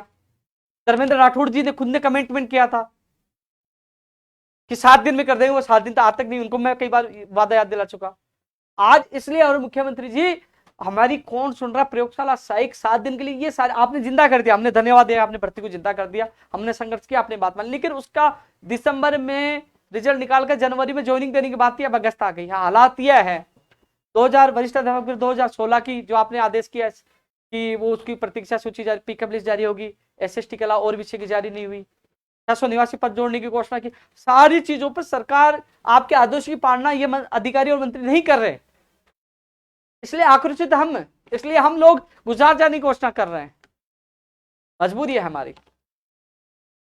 पशु चिकित्सक भर्ती आज जो भयंकर बीमारी जो चल रही है, गोवंश में, सब जानवरों में, पशुओं में जो बीमारी आ रही है, यदि 900 चिकित्सक 2019 के न्यायालय में लंबित, आज मैंने एक अभ्यर्थी है बाल मुकुंद मीणा जी, वो आए, मैंने वो वीडियो डाला, मैंने मंत्री जी को फोन लगाया और फिर बाद में मंत्री जी से मेरी बात हुई, मंत्री जी का फोन आया कि बताइए क्या काम है। मैंने कहा काम यह है कि पशु चिकित्सक भर्ती पूरी हो। बोले कि मैं एजी साहब से बात करता हूं, मैं जल्द से जल्द इसको न्यायालय से निकलवाने की कोशिश करता हूं। ये चिकित्सा मंत्री जी का फोन आया, उन्होंने जरूर ये बात आश्वासन जरूर फोन पे दिया है, उनसे मैं निवेदन करूंगा कि ये 900 चिकित्सक आएंगे तो कहीं ना कहीं इन गोवंश को, इन पशुओं को बचाने की ये अहम भूमिका निभाएंगे, क्योंकि ये चिकित्सक रक्षक बनेंगे। इनको लाइए, इनकी भर्ती प्रक्रिया को पूरा जल्द से जल्द पूरी करवाइए, आप अर्जेंट सुनवाई करवाइए। आप कोर्ट में कह सकते हो कि अभी ये भयंकर रोग आया हुआ है, हमें चिकित्सकों की आवश्यकता है, अर्जेंट सुनवाई करवाकर इसका निस्तारण करवाकर इस भर्ती प्रक्रिया को पूरी कर सकते हो। आपसे निवेदन है, जो तमाम पशु चिकित्सक भर्ती के जो अभ्यर्थी हैं, मेरी आज मंत्री जी से बात हुई है, फोन पर बात हुई है, और उन्होंने कहा कि हम एजी साहब से बात करके जल्द से जल्द करवाने की कोशिश कर रहे हैं। ये मेरी बात हुई आज। नई कृषि पर्यवेक्षक भर्ती और पशुधन सहायक, ये SI, LDC, RA, तमाम नई भर्तियों की हम लगातार मांग करें, चाहे वो चतुर्थ श्रेणी कर्मचारी की हो, चाहे EO की हो, चाहे सैनिटरी इंस्पेक्टर हो, चाहे वो कॉलेज लाइब्रेरियन, कॉलेज PTI, चाहे वो दंची के, तमाम भर्तियों की हम मांग कर रहे हैं। 1 लाख भर्तियों में तमाम वो भर्ती आ गई है, वो हम मांग कर रहे हैं साथियों। विषय शिक्षक के जो भर्ती के मामले में जो हमारी बीकानेर में जो बात हुई थी, मैं आपको बता दूं, जो निदेशक महोदय जी ने हमें यह कहा कि आपके 2 लोग यहाँ रुक जाएं, उप निदेशक जी से मिल लेंगे, ये सामने बैठे हैं, इनसे कोऑर्डिनेट कर लेंगे, अन्य राज्यों में क्या पॉलिसी है, विशेष शिक्षकों को किस आधार पर लिया जाता है, आपके NCT में क्या है, सुप्रीम कोर्ट का फैसला क्या है, वो सारे डॉक्यूमेंट्स इकट्ठे करके एक बार मिल लें, यहाँ से हम प्रस्ताव बना के सरकार को भेज देंगे, जिससे जो शिथिलता मिलेगी, अधिक से अधिक पद आए, क्योंकि हम लोग यहाँ भेजें वो नियमों में नहीं हो, वो अटक जाए। तो हम चाहते हैं कि अन्य राज्यों के स्तर पर आप हमें कागज दोगे, वहाँ के जो सारी चीजें दोगे, पॉलिसी डिसीजन दोगे, सुप्रीम कोर्ट का क्या फैसला है, तो उसके अनुसार हम भी बना के भेजेंगे, तो कहीं ना कहीं आपके पद अधिक से अधिक आ सकते हैं। आपके 2 लोग रुक जाए और हमारे अधिकारियों से बात करके वो सारे दस्तावेज इनको उपलब्ध करा दीजिए। मुझे निदेशक महोदय जी ने, जो आपके यतेंद्र कुमार जो अभ्यर्थी था विशेष शिक्षक, वहां मौजूद था। तो मैं आपको बता दूं, आपके अभ्यर्थियों से मैंने कपिल को भी और दीपेंद्र दोनों को मैंने कह दिया था। अब मेरा काम था यार, देख ये कागज उपलब्ध आपको करवाना। आपके तो उपेन्द्र यादव साहब ने, अरे भैया मैं तो बीकानेर पूछा हूँ, बैठ के आपके अभ्यर्थी से बात की है, थोड़ा प्रयास आप भी करना चाहिए। आज आपके वो यतेंद्र को पूछ लीजिए, 15 या 16 लोग आपके लोग आए, बात सोशल मीडिया पे कितने कमेंट करते हो। अरे मैं तो कम से कम जयपुर से निकल के आप लोगों के लिए गया, लेकिन ये दस्तावेज उपलब्ध करवाइए, वो मांग रहे हैं तो वो रिपोर्ट बनाकर सरकार को भेजेंगे, क्योंकि अन्य राज्यों की तुलना जो अच्छी सी अच्छी रिपोर्ट है, जो सुप्रीम कोर्ट का जो आप फैसला बता रहे, दीजिए, आप समझाइए उनको। देखो वो चीज तो आपको उपलब्ध करानी होगी, मैं थोड़ी जाऊंगा लेके, आपको जाना होगा। ये तो करिए, जितना मैं प्रयास कर रहा हूँ उतना थोड़ा सा भी प्रयास कर लीजिए, जिससे आप लोगों को राहत मिले। मुझे जो कहा मैंने आपको बता दिया, आपका अभ्यर्थी वहां मौजूद था, आप दीजिए उनको और उनका सहयोग करिए, जिससे आपके अधिक से अधिक पद आ सकते हैं। आपकी 3rd ग्रेड के भी हमने मांग रखी है, 1st ग्रेड 2nd ग्रेड की हम लगातार मांग रख रहे हैं। OBC आरक्षण के जो विसंगतियों का जो मामला था, भाई एक बार इसको सही कर दो ना, आजा, कोई दिक्कत, तू भी दिख जाएगा, आजा। OBC आरक्षण के जो विसंगतियों का जो मामला था, उसमें भी मैंने आज DOP सेक्रेटरी साहब से मुलाकात की थी, जो 2 वर्ष वाले मामले में। मैंने कहा साहब ये मामला ज्वलंत होता जा रहा है, OBC, मैं भी OBC वर्ग से आता हूँ, हालांकि राजस्थान बेरोजगार एकीकृत महासंघ में चलाता हूँ। EWS की मांग हो, ST/SC की मांग हो, और चाहे MBC की मांग हो, हर मैंने हर वर्ग का साथ दिया है। लेकिन इस बार क्योंकि मैं भी OBC से आता हूँ, OBC का अभ्यर्थी मुझे बताता है, मेरा कर्तव्य भी है, मेरा धर्म भी है, क्योंकि जो मैं महासंघ चला रहा हूँ, मैं एक संगठन चला रहा हूं, तो किसी भी वर्ग के साथ गलत हो तो उसका साथ देना चाहिए। मैंने हर वर्ग का साथ दिया है। मैं OBC से आता हूं तो ये नहीं कि OBC से आता हूं साथ दूं, क्योंकि OBC के साथ गलत हो रहा है, तो इसलिए साथ देना मेरा कर्तव्य है। तो मैंने उन तक ये बात रखी, भाषण लगी, मैं साहब आप समझ लीजिए युवाओं का प्रेशर मेरे ऊपर भी, मैंने कहा मैं ओबीसी आता हूँ। तो उन्होंने कहा कि हमने देखो जैसे कई जो बाहर से जो आ रहे थे खेल स्पोर्ट्स में, उस समस्या का भी हमने निस्तारण किया है। अब हम दिव्यांग वाले मामले में भी निस्तारण कर रहे हैं और ओबीसी वाले में करेंगे। हमारा मामला प्रोसेस में है, ज्यादा उन्होंने कुछ बताया। प्रोसेस मैंने कहा लोगों में आक्रोश है, और जो प्रोसेस में जब तक होगा, जब तक कई लोगों को बहुत पदों का नुकसान हो जाएगा। सबसे बड़ी बात, ओबीसी के युवा नेता अब जाग रहे हैं, काश वो पहले जाग जाते तो हजारों पदों का नुकसान नहीं होता। लेकिन खैर अब जाग गए तो पहले वाले पद भी लीजिए, ये भी लीजिए। मैं तो हमेशा साथ हूँ, साथ देता रहूंगा। लेकिन इस मामले को आपको आंदोलन की तारीख जल्द फिक्स करनी चाहिए, सड़कों पर उतरना चाहिए। मेरा पूरा सपोर्ट रहेगा, मैं पूरा साथ दूंगा, लेकिन फिक्स करिए आप। जो बड़े नेता जो आंदोलन में आए हैं उनका स्वागत है, आवाज उठाइए, मेरे युवाओं को न्याय मिलना चाहिए। इसके अलावा साथी, मैं तो साथ रहूंगा हमेशा, जब बुलाओगे मैं आपके साथ हूँ।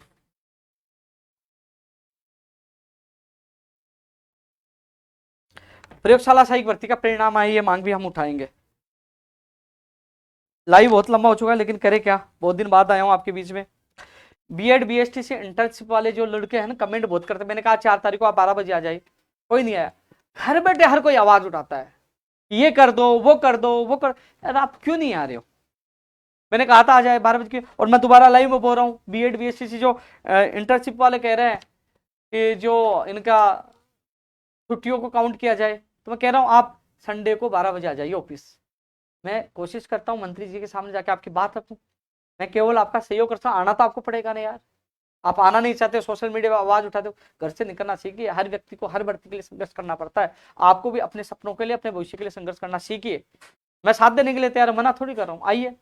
ऐसी बात जो एक ऐप आया कि ऐप से इतने क्वेश्चन मिल गए, ऐप में घपला हुआ है, हमने प्रदर्शन किया, ज्ञापन दिया, वो ज्ञापन पूछा एसपी सिकर के पास, सिकर के एसपी के पास, कार्यालय से मेरे पास फोन आया, बोले ऐप का पता दीजिए। मैंने कहा आपका ऐप का पता आप करोगे? बोले शिकायत करता दीजिए। क्या शिकायत है, कौन कौन से क्वेश्चन आए, कब आए, उसने कब कोर्स लिया, सारी चीज मैंने पूछा कि मैं अभ्यर्थियों से पता करके और मैं आपके ऑफिस में मैं ले आऊंगा। मैंने ट्वीट किया, 1-2 लोगों के फोन आए, मैंने बुलाया, कोई नहीं आया। फिर कहते हैं ऐप में इतने क्वेश्चन आ गए, फर्जीवाड़ा हुआ है, ऐप ने पेपर लीक किया है। तो भैया मैं फिर संडे को बुला रहा हूं, मैं आप आइए, मुझे शिकायत दीजिए, मैं आपके साथ एसपी कार्यालय ले जाकर प्रस्तुत करूंगा, साहब ये सबूत और ये लड़का लेके आया है। भैया जब शिकायत करता है तो शिकायत करता भी होना चाहिए ना, मैं अभ्यर्थी थोड़ी, अभ्यर्थी आप हो, मैं तो सहयोग कर सकता हूँ, जाने के लिए तैयार हो। अधीनस्थ बोर्ड जाके प्रदर्शन किया, अब शिखर एसपी साहब के पास जाने के लिए तैयार हो, लेकिन सबूत तो आपको लेके आना पड़ेगा ना, आप आ जाइए। फिर कह रहा हूं, सवाल उठाना, आवाज ट्वीट करना बहुत आसान है, लेकिन कम से कम संघर्ष करना भी सीखिए। तो आपके पास कोई सबूत हो तो लेकर आइए, आप चलेंगे शिखर एसपी साहब को देंगे, साहब ये सबूत पकड़िए। तो आप आइए, आप संडे को 12 बजे, आपको भी स्वागत है। मैंने 4 तारीख को बुलाया था, आज ही बुलाया, 4 तारीख आज ही थी, आप नहीं आए। एक बार फिर कह रहा हूँ संडे को आइए, मैं तो साथ, और फिर नहीं आओगे तो कह रहे उपेन्द्र यादव ने साथ नहीं दिया, उपेन्द्र यादव चुप था। थोड़ा सोच तो लिया करो यार, कम से कम। ऐसे वो ओबीसी वाले लड़के कह रहे थे कि उपेन्द्र यादव ओबीसी आरक्षण की संगतियों की मांग नहीं उठा रहा। अरे यार 5 मई को सबसे पहले आंदोलन उपेन्द्र यादव ने किया था। उपेन्द्र यादव कई बार डीओबी सेक्रेटरी से मिला था। आपकी कितनी, हमेशा आप भूल जाते हो इस चीज को, फिर कहते हमारा साथ नहीं दिया। अब कह रहे कि वीडियो में पेपर है ना खुला आया था, वीडियो में पेपर खुला आया था, उसकी जांच होनी चाहिए। हमने कहा कि मेरे ऑफिस बुलाया, हम वहां गए, पहले 16 लड़के, मैंने एक एक गणे, कितने 5-7 लोग और बढ़ गए, ठीक है। मैंने कहा, उनको कहा भैया दोबारा, बोले दोबारा इतने में नहीं आएंगे। मैंने हो गया, तुम्हारी जांच हो गई। और फिर चेयरमैन साहब से मिले, चेयरमैन साहब ने कहा कि हमारे पास दोबारा रिपोर्ट आ गई, उस रिपोर्ट में आया कि वो कार्टून है, ले जाने आले ले जाने फट गया होगा। मैंने आपको लाइव में बताया कि चेयरमैन साहब ने ये कहा। अब उसको तोड़ मोड़ के लोग क्या कह रहे, उपेन्द्र यादव ने, अरे मैंने थोड़ी कहा, मैंने तो चेयरमैन ने जो कहा आपके अभ्यर्थियों के सामने मैंने लाइव में बता दिया, वो मैं थोड़ी बता रहा हूँ कार्टून, मैं उनका पक्ष ले रहा हूँ क्या? लेकिन हम लोग मजबूती से लड़ भी नहीं सकते, आ भी नहीं सकते, सोशल मीडिया पे लड़ना जानते हो। वाह यार, सोशल मीडिया के वीर हो। अब ठीक है, मेरे नाम से तो वो जब ये जो लाठीचार्ज, उसके बाद मुझे तो परमिशन देना बंद कर दिया, क्योंकि मैं एक धरना प्रदर्शन परमिशन लेना चाह रहा था अभी, तो उन्होंने मना कर दिया, आपको परमिशन नहीं मिलेगी, आप परमिशन लीजिए, धरना दीजिए, मैं भी सपोर्ट करने जाऊंगा, जांच हो जाए। रद्द की मांग मैं करूंगा नहीं। क्यों नहीं करूंगा रद्द की मांग? क्योंकि एक सेंटर पे हुआ तो सेंटर की जांच होगी, क्योंकि पता है रीट लेवल 2 की हालत देखो आप, जो रद्द हुआ है ना, हालांकि मैंने उस समय भी सीबीआई की जांच की मांग की थी, वो कितनी गालियां देख रहे हो, क्योंकि आप तो अपने स्वार्थ के लिए बोल देते हो, 2 पक्ष होते हैं, किसका बोलूं मैं, बताओ आप बताओ मेरी जगह हो तो क्या करूं? कम से कम मैं जांच के लिए गया हूं, आवाज उठाई, ऐप के लिए आवाज उठाई, कम से कम मैं साथ देने तो आ रहा हूं। अब कह रहा हूं आप धरना परमिशन आप लीजिए, बैठिए, मैं आऊंगा आपके, लेकिन मैं उठाऊंगा जांच की जाए, जांच की जाए, ये मांग उठाऊंगा। एक सेंटर में गड़बड़ी हुई है, मान लो वहां गड़बड़ी हुई है, उस सेंटर की जांच हो जाएगी, वहां गड़बड़ी तो रद्द हो जाएगी, लेकिन जिन लोगों ने और लोगों ने मेहनत की, क्या उनके साथ गलत कर दूं? मैं नहीं करूंगा गलत। आपको जितनी गालियां देना दे दीजिए। एक जगह चोरी होगी तो सब चोर नहीं होते, वो चोर पकड़े जा सकते हैं, लेकिन उसकी भी जांच तब होगी जब आप में ताकत होगी, दम होगा। बैठिए, मैं साथ दूंगा, लेकिन हम आना नहीं चाहते, उपेन्द्र यादव कह सकते उपेन्द्र यादव साथ नहीं दिए। अरे यार, आप सोच बदलिए। एक व्यक्ति जो तुम्हारी हर भर्ती के लिए, हर भर्ती, हर विभाग के लिए भागता है, और फिर भी तुम ये बात करो तो तुम्हारी मर्जी, वो तो आदत है।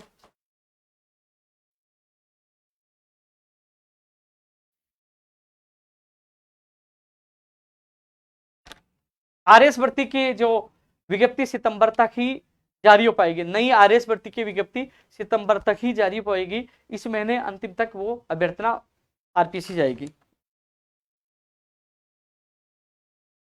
फायरमैन के लिए कल अधिकारियों से, कल वापस आईएएस अधिकारी है, उनसे कल मिलने जा रहे हैं अभ्यर्थियों के साथ। फायरमैन भर्ती का जो इसका जो फिजिकल और प्रैक्टिकल होना है, इसकी तारीख नहीं मिल पा रही, कल इसके लिए मैं मिलने जा रहा हूँ।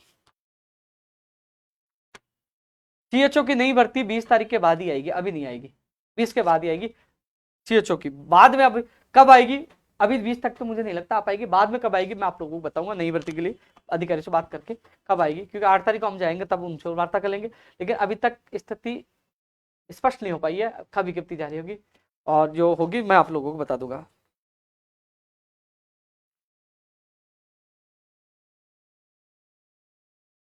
दोस्तों 2016 में दास्तान बेरोजगार मैंने फिल्म बनाई थी, आप मेरी यूट्यूब चैनल पे जाके देखना पूरी स्टोरी, जो आप लोगों की कई लोगों ने देखा, उसमें आप कमेंट पढ़ोगे 99% लोगों ने कहा क्या मूवी है, कई लोग रोने भी लग गए, क्योंकि उसमें आप लोगों की दास्ता, आप लोगों की पीड़ा मैंने दिखाई है। काश उस फिल्म को नेता देखे तो उनको समझ में आ जाए कि बेरोजगार कितने दुखी और परेशान है, उनके परिवार की क्या समस्याएं हैं। ये फिल्म का उद्देश्य यही था कि नेता उस फिल्म को देखकर युवाओं को न्याय प्रदान करे, युवाओं के दर्द को समझे, और युवाओं के साथ गलत ना हो। उसमें पेपर लीक की घटना है, किस प्रकार कर्जा लेता है, किस प्रकार अवसाद में आत्महत्या कर लेते हैं, किस प्रकार सगाई टूट जाती है, पूरी चीजें उसमें दिखाई। उस फिल्म का डायरेक्टर भी मैं था, हीरो भी मैं था, और उसकी पूरी कहानी मैंने लिखी थी। और वो कहानी यदि कोई अच्छे से उसे देखेगा तो इस फिल्म को अवार्ड मिल सकता है, क्योंकि इसमें सच्ची घटनाओं पर आधारित ये पिक्चर थी। उसमें कई सीन, जो लाठीचार्ज था 9 अक्टूबर 2015 का, जो वास्तविक दृश्य लाठीचार्ज का सीन था 9 अक्टूबर 2015 का, आप देखोगे वो सीन ओरिजिनल है, किस तरीके से हमें पीटा गया था, वो सीन भी आप इस पिक्चर में देखोगे। ये फिल्म मैं बार बार देखने के लिए क्यों कह रहा हूँ, क्योंकि इसको सोशल मीडिया पे उठाकर नेताओं को दिखाइए कि हमारे साथ ये हो रहा है, ये आपकी असली कहानी है। 2016 में जो मैंने कहानी दिखाई थी वो आज आप लोगों पर लागू हो रही है। उसका उद्देश्य यही है कि सिस्टम में सुधार हो। उस कहानी को एक बार आप जरूर देखना, मेरी फेसबुक, मेरे यूट्यूब पे डाल रखा है, दास्तान बेरोजगार है, उसको सर्च करोगे, देखना वो पिक्चर देखोगे तो एक बार तो आंखों में भी आंसू आएंगे, रोने लग जाओगे, कहोगे ये मेरी स्टोरी है, ये मेरे दर्द की कहानी है।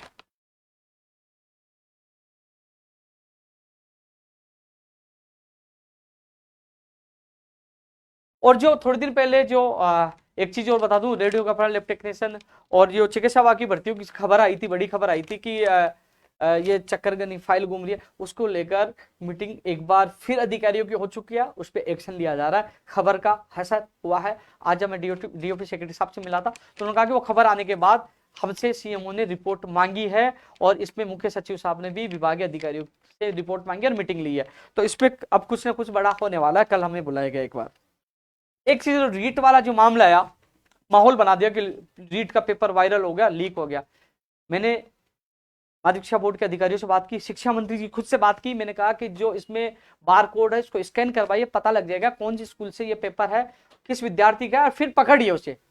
और उन्होंने इस सुझाव को माना, बार कोड को स्कैन किया, पता चला यही स्कूल है, और उन्होंने समझदारी ये दिखाई, उन्होंने कोई हल्ला नहीं किया, उनको पता था कि यह अभ्यर्थी भाग जाएगा।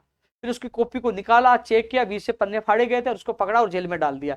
यानी कि जिसने गलत किया वो जेल के अंदर है। भविष्य में ऐसा कोई भी ऐसी गड़बड़ी नहीं करे, क्योंकि लोगों में भ्रांति फैल गई, पेपर लीक हो गया, लेकिन मुझे शक था कि ये पेपर फाड़ा गया है, इसलिए मैंने बार कोड से स्कैन, जो इसका स्कैन कराकर इसकी जांच करने की मांग की थी, और वो जांच हुई और आपके सामने परिणाम।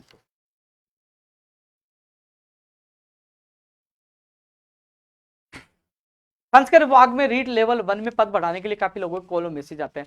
अभ्यर्थी मेरे साथ गए थे, और जो वर्तमान में भास्कर जी हैं, जो निदेशक जी हैं, उससे मुलाकात की, तमाम लोग मेरे साथ थे। जो आरटीआई की सूचना थी उसमें पद बहुत ज्यादा थे, दूसरी आरटीआई की सूची में पद नहीं बता रहे।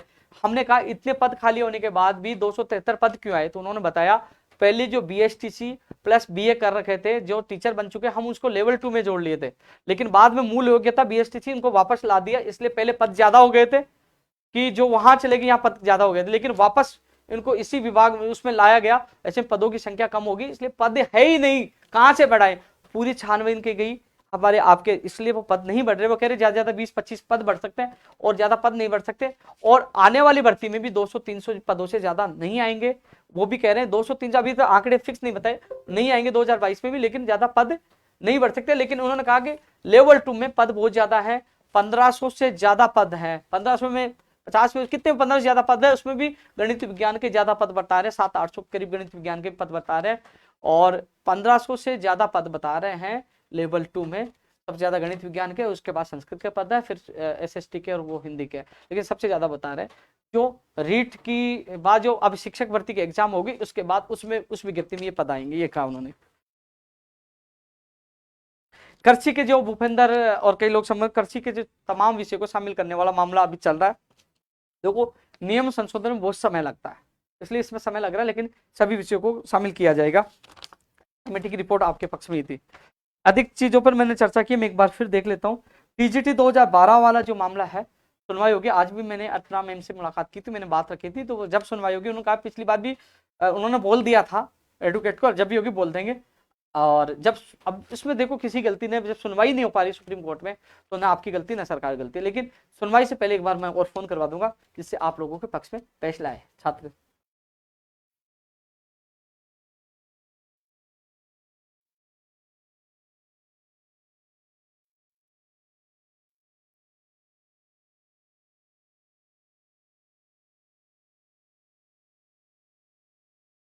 अब कह रहे रीट में नॉर्मलाइजेशन की मांग उठाई है।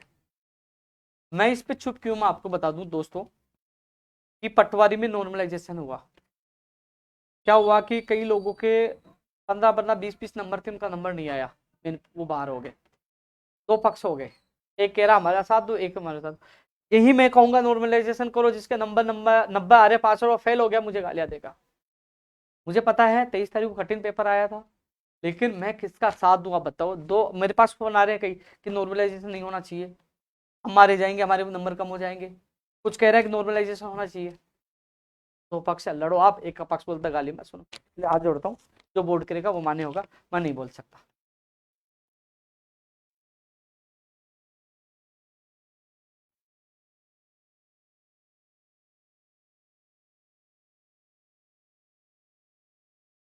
लाइव बहुत लंबा हो गया, एक बार मैं कमेंट देखूंगा, दिखाना भाई, इधर कमेंट दिखाओ, लेकिन मैं फेसबुक पे देख लेता हूँ, फेसबुक देख लेता हूँ।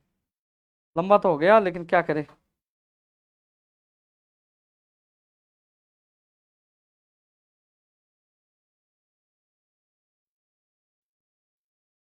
बहुत फोन भी आ रहे हैं।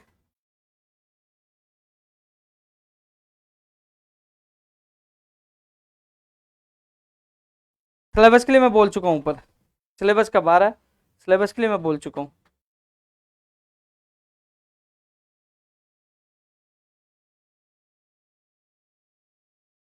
अब हिमाचल में भर्ती आई है कि हिमाचल वालों को ले रहा है, राजस्थान के लोगों को प्राथमिकता मिले, इसके लिए हम पूरी पूरी कोशिश कर रहे हैं।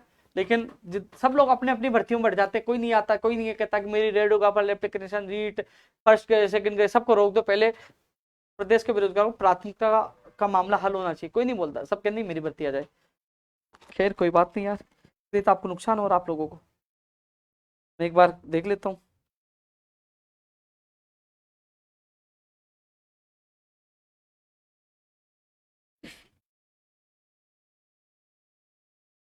गुजरात कूच के हमने ऐलान किया है, सरकार बुलाती है, वार्ता करती है, हमारी समस्या को हल करते हैं, तो हम बात करने के लिए तैयार है। हमारी कोई राजनीति के वहां जाके चुनाव थोड़ी लड़ना है, वर्चस्व की लड़ाई नहीं है हमारी, लड़ाई हमारे मुद्दों को लेकर है।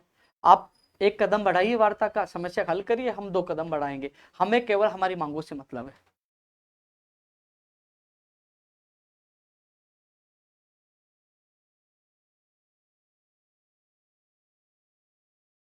या कमेंट मुझे दिख नहीं रहे, इसमें दिखा दो ना एक बार आप आके।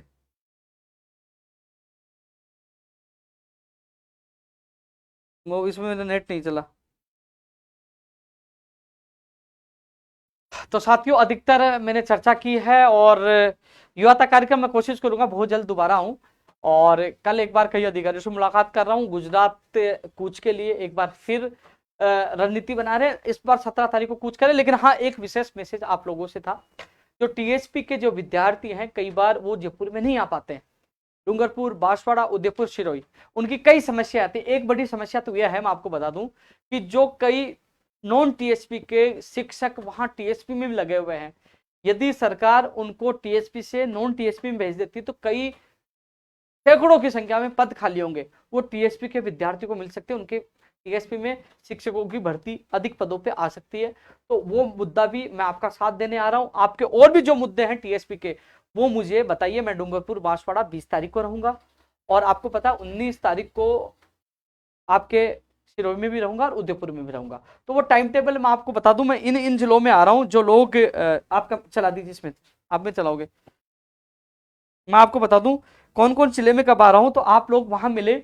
जिस प्रति कोई भी मांग है, मैं आपसे मिलने आ रहा हूं, आपसे संवाद करने आ रहा हूं। जब गुजरात कूच करेंगे तो मैं इन जिलों में आप लोगों से मिलते हुए मैं सीधा गुजरात जाऊंगा। वहां पालनपुर इकट्ठे है ना गुजरात में, तो मैं आप लोगों से वहां मुलाकात करूंगा। तो मैं कहां रहूंगा आपको टाइम टेबल में मैं बता दूं आप लोगों को। 18 अगस्त को मैं जयपुर से निकलूंगा, 11 बजे पाली रहूंगा साइंस पार्क में। पाली में जितने भी विद्यार्थी युवा बेरोजगार मिलना चाहते हैं अलग अलग वृत्ति, वो 11 बजे मुझे साइंस पार्क पाली में मिले। आपसे मुलाकात के बाद मैं 3 बजे वहां जालोर विजय पैराडाइज में आप लोगों से, जालोर के जो मेरे मित्र हैं, जो गिरिराज जी भी हैं और वहाँ भरत भाई भी है और शंभू सिंह जी, कई लोग हैं। तो वहां मैं मुलाकात करूंगा आप लोगों से सबसे जालोर में 3 बजे। 6 बजे सुमेरपुर भेरू चौक में रहूंगा। फिर 19 अगस्त को 2 बजे मैं सिरोही गांधी पार्क में मिलूंगा, और 5 बजे उदयपुर टाउन हॉल में जो मीटिंग है वहां उदयपुर में मुलाकात करूंगा। उसके बाद 20 अगस्त को 11 बजे बांसवाड़ा कॉलेज ग्राउंड में मीटिंग का प्रोग्राम है, और फिर 5 बजे डूंगरपुर बादल महल के पास नगर पालिका पार्क में। ये आप देख लीजिए, 18, 19, 20 का मैंने ये समय सारणी आपको बता दी। और 21 अगस्त को 11 बजे में पालनपुर हम लोग पहुंच जाएंगे, जहां हमारी मीटिंग होगी गुजरात चुनाव को लेकर। क्योंकि अब आर पार की लड़ाई का ऐलान हमने किया है, लड़ रहे हैं, अब जा रहे हैं तो लड़ेंगे, कुछ ना कुछ बड़ा होगा। और इस बार लखनऊ से बड़ा होगा, पूरी प्लानिंग के साथ हम जा रहे हैं। लड़ेंगे या मरेंगे या जीतेंगे, क्योंकि सच के लिए लड़ रहे हैं। और संपर्क सूत्र मैंने दे रखे हैं, 2 नंबर दे रखे हैं मेरे ट्विटर पे, फेसबुक पे मैंने ये सब डाल रखा है, आप वहां देख लीजिए।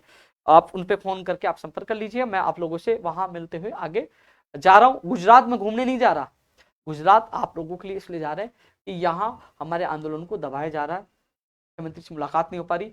वहां मुख्यमंत्री जी सीनियर ऑब्जर्वर है, वहां रघु शर्मा जी हैं। कांग्रेस के तमाम नेताओं को गुजरात में प्रभारी बनाया गया है, वो लोग तमाम लोग वहां रहेंगे, क्योंकि नवंबर में चुनाव है, सितंबर अक्टूबर में क्योंकि मुख्यमंत्री जी मेन मुखिया रहेंगे, तो वहां रहेंगे। जो वहां जाके किस तारीख हम तय कर लेंगे कि रघु शर्मा जी की रैली में कौन विरोध करने जाएगा, वहां उस मंत्री के रैली में कौन जाएगा, धर्मेंद्र राठौड़ जी होंगे, उनके पास कौन जाएगा, मुख्यमंत्री रहेंगे, वहां पूरी हम रणनीति 21 तारीख को तैयार करेंगे। क्योंकि मजबूरी में है, हमारे पास कोई चारा भी नहीं है, क्योंकि वहां तमाम नेता रहेंगे, हम वहां जाएंगे। क्योंकि वहां पुलिस भी नहीं रहेगी, पुलिस गुजरात की रहेगी, राजस्थान की पुलिस तो यहाँ कुछ नहीं करने दे। वहां सुरक्षा भी कम होगी, हम आराम से वहां जा सकते हैं, मिल सकते हैं, कह सकते हैं ये आपका लिखित समझौता, ये लखनऊ समझौता, आपका ये समझौता, हमारी ये मांगे। तो टक्कर बड़ी होगी, हंगामा बड़ा होगा और बहुत रोचक मुकाबला होगा। लेकिन मैं निवेदन कर रहा हूं कि यहाँ वहां बवाल मचे उससे पहले माननीय मुख्यमंत्री जी से हाथ जोड़ के निवेदन कर रहा हूं, आप अभिभावक है, बुलाइए, समस्या को हल करवाइए। आप बैठोगे, वार्ता करोगे तो समस्या का हल भी हो जाएगा और यह बेरोजगार को न्याय मिल जाएगा। आपने कई अच्छे काम किए, मैं मानता हूँ, बहुत अच्छे कई काम भी किए हमारे, जो हम उनके आभारी है, धन्यवाद दिया। लेकिन कुछ काम आपके आदेशों की पालना नहीं हो पा रही है, आपके कहे अनुसार जो आपने निर्देश दिए उनकी पालना नहीं हो पा रही। तो ऐसे में यौम आक्रोश है। अब आशा करते हैं कि विवाद न हो और आप जरूर सुनेंगे, और हमारी मांगे नहीं सुनेंगी तो हमें मजबूरन गुजरात जाना पड़ेगा। बवाल होगा, उसकी जिम्मेदार राजस्थान के कांग्रेस के नेता और राज्य सरकार होगी। लेबर असिस्टेंट की बात रखेंगे, जेल प्रेरी की वैकेंसी की मांग है। एक बार फिर देखो, मैं कहीं कमेंट नहीं पढ़ पा रहा, किसी बेरोजगार को मिलना हो, कोई मांग रह गई हो, कुछ मांग उठानी हो, तो संडे को 12 बजे मैं राजस्थान बेरोजगार एकीकृत महासंघ कार्यालय में सभी युवाओं से मुलाकात करूंगा। आज के लिए मैंने ट्वीट किया था, फेसबुक पे डाला था कि आज मुलाकात करूंगा। आज काफी विद्यार्थियों से मैंने मुलाकात आज की भी है, और कई लोगों की समस्या को हल करवाने की कोशिश की है उनके साथ जाकर। और संडे को आप लोग मिलिए, संडे को जो भी समस्या आपकी नोट करूंगा, लिखूंगा, क्योंकि जब गुजरात जाएंगे तो उसमें भी आपकी मांग शामिल करेंगे। जहाँ सरकार वार्ता के लिए बुलाएगी वहां भी आपकी मांग रखूंगा। जो भी समस्या है आप गूगल पे लिखोगे राजस्थान बेरोजगार एकीकरण महासंघ तो लोकेशन आ जाएगी। आप कार्यालय 12 बजे पूछिए, संडे को मैं आपसे मुलाकात करूंगा। और जो भी, क्योंकि कई बार लाइव लंबा हो गया, कई चीजें मैं भूल भी जाता हूँ यार, पूरे दिन भर आप लोगों के लिए भागता हूँ, लड़ता हूँ, लेकिन मैं आपके साथ हूँ, आपकी आवाज उठाऊंगा। जो भी चीजें मुझे बताना, क्योंकि कई लोग और भी आ रहे हैं। तो संडे को आप लोगों से राजस्थान बेरोजगार एकीकृत महासंघ कार्यालय में 12 बजे मुलाकात करूंगा। अपनी मांग वहां रख सकते हो। मैं आपका भाई हूँ, आपका साथी हूँ। जब आपके साथ सड़कों पे सो सकता हूँ, आपके साथ लाठियां खा के जेल जा सकता हूँ। मैं वो नेता नहीं हूँ जो आप लोगों ने एमएलए सांसद जो आपने बना के भेज दिया, चुनकर उनको एसीओ गाड़ियों में बिठा दिया, एसीओ कमरे में सुला दिया, वो लोग गायब हो गए। मैं आपके साथ पहले भी था, आज भी हूँ। जिम्मेदारी उनकी थी, लेकिन वो जिम्मेदारी मैं निभा रहा हूँ। आपके साथ हमेशा रहूंगा, क्योंकि मैं भी किसान का बेटा हूँ।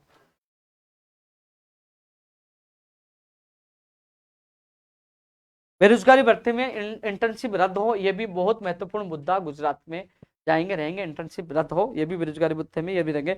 एग्रीकल्चर वाली 2 दिन बाद फिर मैं जाऊंगा। विषय शिक्षकों को मैं बोल चुका हूँ। ये लाइव बहुत लंबा हो चुका है। आप फिर एक और युवा तक कार्यक्रम में लोगों से मुलाकात, आप सबसे युवाओं से मुलाकात करूंगा। तब तक के लिए जय हिंद, जय भारत।